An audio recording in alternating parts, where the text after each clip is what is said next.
Hello Radheshyam, जय श्री कृष्ण। के छ हालचाल? म चाहिँ बसेँ खाना, काममा जानु छ। लु ल्याऊ बाबा, खाना ल्याऊ फटाफट फटाफट। उम्, नमस्ते नमस्ते। आहा, दामी आएछ त खाना पनि। चावल, भात, माम, जे भने पनि।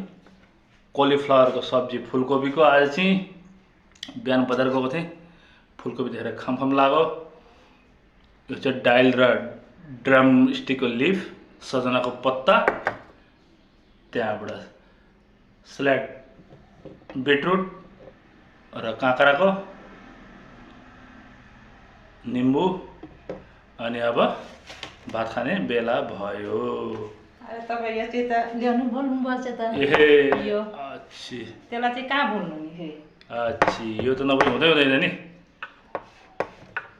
यसलाई भुले पनि मलाई चाहिँ नभुल्नु है फेरि। बाई।